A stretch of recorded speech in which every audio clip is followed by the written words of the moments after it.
Hi, my name's Phil. I like talking about politics, and in this video I'll be discussing the news so far on the Suella Braverman sacking, how this latest season of Tory Game of Thrones is also veering far away from the original source material, especially as the major replacement is really going to annoy the Brexiteers. Put it this way, Braverman's sacking is not the biggest Tory news story today, and actually I'm going to give kudos to Sunak there, strategically well played. But first, if you'd like to be notified of daily news and politics, please subscribe to the channel. So, that Braverman was sacked first thing, not a huge surprise. Journalists had noticed at the weekend, yesterday in fact, that Downing Street had sort of cleared its schedule for today, meaning that some major change of plan was in the works. It could only be a reshuffle. Being clear, despite the potential for a civil war that this could cause, it had to be done. Her position was completely untenable. And the level of support for her in the parliamentary party is probably overstated in the media anyway. But her position was completely untenable. It's all right saying, oh, but this could bring Sunak down. Sunak was going to be brought down if he allowed his Home Secretary to go rogue on this level. You know, I saw someone comment saying, sacked by the two weakest PMs in living memory. What a legacy. Yes, indeed. Sacked from the same job, indeed. And in many ways for the same reason, endangering national security of one form or other. You know, as I've already discussed in other videos, you would say Sunak should have sacked her after that article. The justification was easy. She had defied number 10 and lied to the public. Sunak, if he'd have sacked her at that point, he wouldn't have had to bring in the subject of her article at all. You know, whereas now he's effectively sacked her specifically for the comments rather than the way she went about presenting those comments, which is fine. Except that a number of Conservative MPs agreed with the comments, or at least they publicly claim they do. But they couldn't have objected at her sacking because she claimed that Downing Street had signed off on her article when they had not. She'd lied. She'd lied to the public and she'd defied Downing Street. I mean, they could try and argue with it, but they would look ridiculous. But what I will say is the way things have panned out, I would say that strategically, although you know, people can still label Sunak as weak for not sacking her straight away. Strategically, this may have worked out quite well for him. You know, I mean, Sunak he certainly couldn't have waited till Wednesday. There was a suggestion, I'd mentioned this before, that Sunak was waiting for the Supreme Court decision to see what sort of Home Secretary he needed. You know, would it be one who would make the Rwanda plan work because the Supreme Court says, yes, you can do it? Or would it be one who'd need another plan because the Supreme Court say no, you can't do it? But others pointed out that that would be foolish. If the decision goes the way of the government, it would look like Sunak was sacking Braverman for being successful. If the decision went against the government, it would look like she was being sacked for a policy gone wrong that wasn't actually her policy. Remember, the Rwanda scheme was Priti Patel's policy. Braverman didn't really have anything to do with it. She strongly supported it, but she didn't really have anything to do with it. It was already sort of done before she became Home Secretary. What did come as a surprise, a couple of surprises really, the minor one I suppose was replacing her with James Cleverly. Now, given that the Foreign Office is currently dealing with a major international crisis, you would go, well, is this really a great time for a change of political leadership? You know, is it a reflection of the fact that Cleverly isn't actually all that effective, in which case, well, why appoint him as Home Secretary when the Home Office has got trickier problems to deal with? Or is it a reflection of the fact that our international presence is too weak for it to make a great deal of difference? But in the event, it's potentially neither of those things. Sunak just wanted Cleverly away from the Foreign Office. Why? Because the biggest news of all was appointing David Cameron, former Prime Minister, to the Foreign and Commonwealth Office. He'll be given a seat in the House of Lords, to make it all work. You don't actually have to technically, but you are supposed to be, as a Secretary of State, subject to some sort of scrutiny in one of the Houses of Parliament. So he's going to go to the House of Lords. And it's like, on the one hand, I can see how Sunak might be trying to shore up his credibility within his own party here. Cameron is the last leader the party had who didn't have to leave in complete disgrace. He's not popular amongst the public. It's not going to be a major boost to the Conservatives. But, I mean, he has a great deal more respect than the people who followed him. And he has more respect within the party.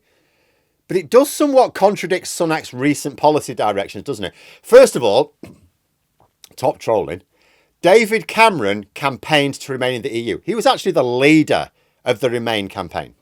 Now, the Brexiteers are already spitting feathers at the fact that Braverman's been sacked. As soon as that news was announced, it was like the world was falling in for them. But having the literal head of the Remain campaign in charge of foreign policy now, I mean, top trolling from Sunak. I applaud it. In for a penny, in for a pound and all that. Of course, there is another issue as well. It is absolutely troll of the year to appoint an unelected Remainer to cabinet. It's not quite as good as when Boris Johnson appointed someone who'd never been elected in his life, David Frost, to the position of Brexit Secretary. That was troll of the century. But this is still pretty good.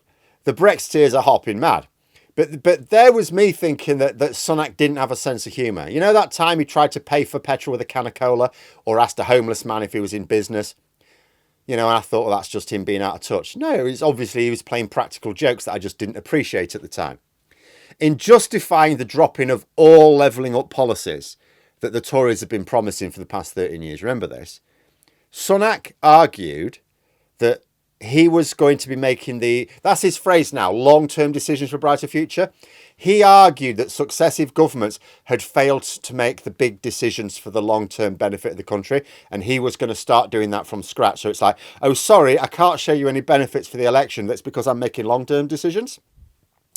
Vote me in for another 10 years and you'll see them. You know, the usual thing. But part of that shtick was that previous prime ministers, including David Cameron, had failed to make those correct long-term decisions. David Cameron even recently attacked the scrapping of HS2. Now, of course, Sunak's argument is nonsense. He just wanted to salt the earth for Labour. But that's what he said.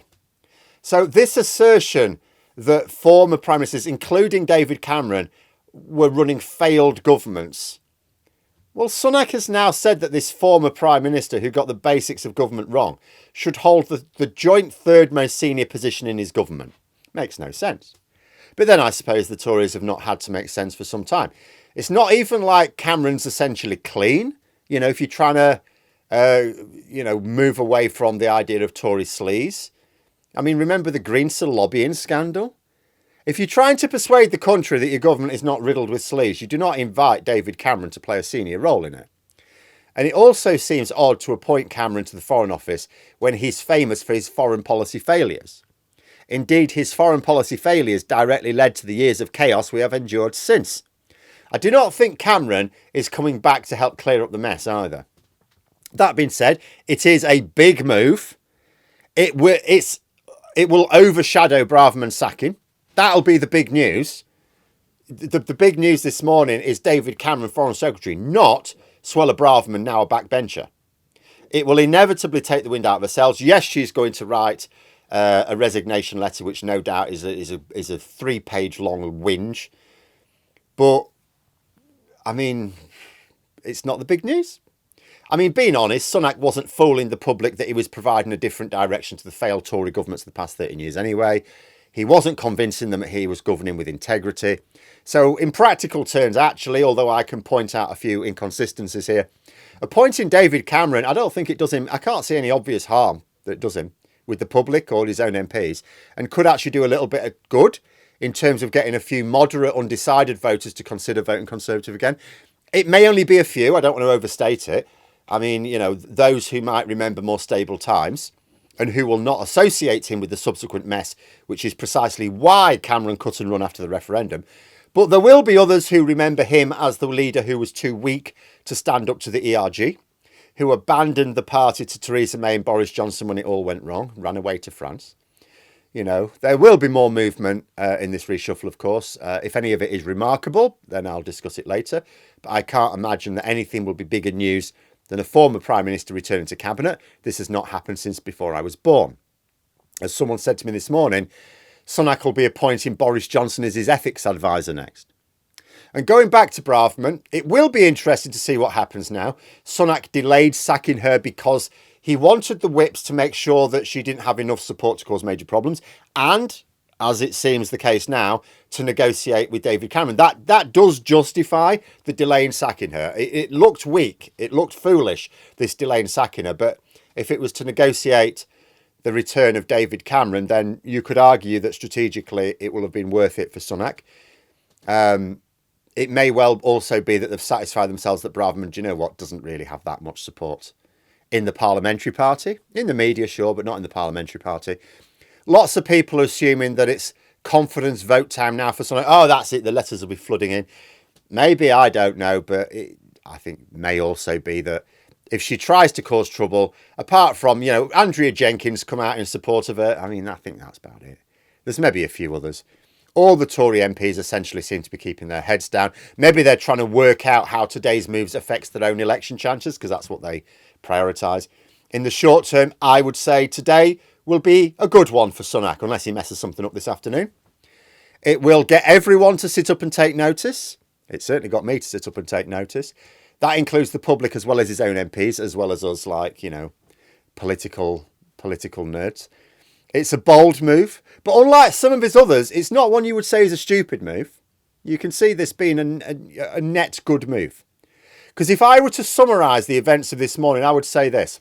Sunak managed to sack Braverman in such a way that her sacking is not the big news coming out of Downing Street. That is actually well played strategically.